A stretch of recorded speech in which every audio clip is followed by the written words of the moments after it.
Assalamualaikum warahmatullahi wabarakatuh.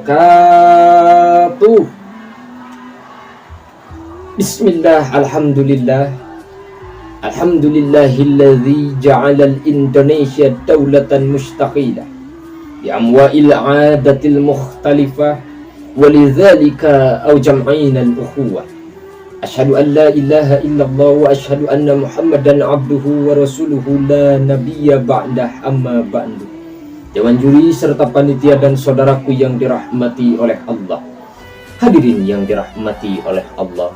Pada kesempatan yang berbahagia ini izinkanlah Al-Fakir Imam Khairil Anwar menyampaikan sepatah dua patah kata mengenai pemuda Islami dalam rangka menjaga NKRI. Hadirin, berbicara mengenai pemuda, maka identik dengan yang namanya masa muda. Masa muda adalah masa yang hebat luar biasa, masa yang penuh dengan kekuatan, dikarenakan masa muda adalah masa yang paling tepat, masa yang paling hebat untuk senantiasa melaksanakan taat kepada Allah Sang Pemberi Nikmat. Hal ini seirama dengan pendapat seorang ulama tafsir Al-Quran, Syekh Abu Al-Fida Ismail Al-Kasir. Beliau pernah mengatakan di dalam tafsirnya, Sabban wa huwa quwwatun ba'da doa, bahwasanya masa muda merupakan sebuah masa dengan penuh kekuatan setelah sebelumnya berada dalam kelemahan. Pantaslah jika proklamator kita Bung Karno pernah mengatakan, berikan aku 10 pemuda, niscaya akan kugoncangkan dunia ini.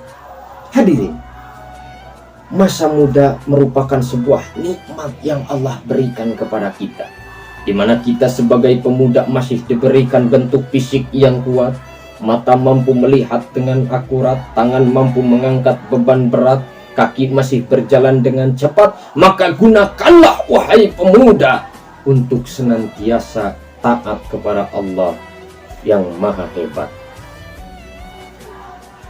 Namun hadirin, di zaman sekarang ini sungguh ironis, sungguh menyedihkan, memalukan, bahkan memilukan. Tidak sedikit di zaman milenial ini pemuda-pemuda yang kaya raya, segala ada, segala punya, yang istilahnya HP-nya Nokia, laptopnya Toshiba, mobilnya Toyota Avanza, duitnya loba, sawahnya lega, kontrakannya di mana-mana, tapi hatinya terluka, batinnya tersiksa, dikarenakan ia terjerumus ke dalam jurang narkoba dan terbujuk oleh rayuan-rayuan wanita penggoda, dikarenakan ia lalai dan melanggar aturan Allah yang Maha Kuasa. Padahal Syekh Mustafa Al-Bulayani, seorang pujangga dari Mesir, pernah mengatakan, inna fi yadi subani amrul ummah wa fi abdamiha hayataha. Di tangan para pemuda lah terdapat urusan umat itu digenggam, dan pada kaki-kaki pemuda itu hidup dan matinya umat. Hadirin yang dirahmati oleh Allah, lantas timbul sebuah pertanyaan. Lantas apa yang harus kita lakukan sebagai pemuda harapan bangsa, harapan agama, bahkan harapan mertua?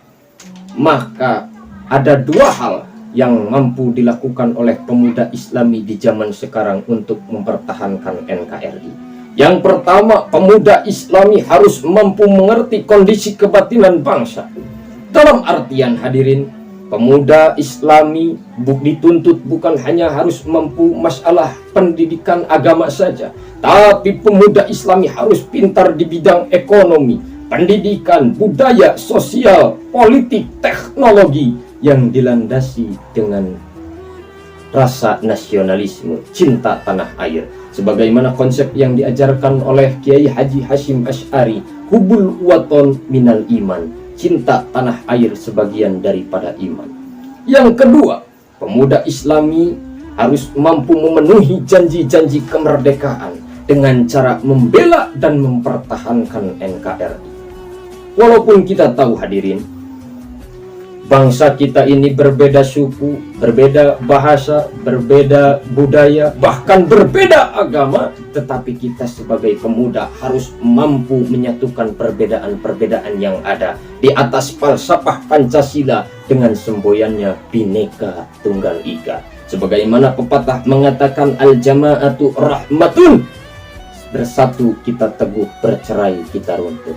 Oleh karena itu hadirin, saya menghimbau kepada seluruh pemuda, mari kita tingkatkan kualitas hidup kita. Kita tunjukkan bahwasanya pemuda Islami mampu berprestasi dan mampu berkontribusi dalam rangka menjaga NKRI, sehingga pemuda mampu tampil di garda terdepan untuk menyatukan perbedaan-perbedaan yang ada pada masyarakat kita, sesuai dengan konsep Islam yang ramah, Islam yang tamah, dan Islam yang rahmatan lil alamin. Sebagaimana Allah mengatakan di dalam Al-Quran, wa ma arsalnaka illa rahmatan lil alamin. Hadirin yang dirahmati oleh Allah, mungkin hanya itu saja yang dapat saya sampaikan, kurang dan lebihnya mohon dimaafkan. Saya Imam Hairil Anwar pamit undur diri. Wassalamualaikum warahmatullahi wabarakatuh.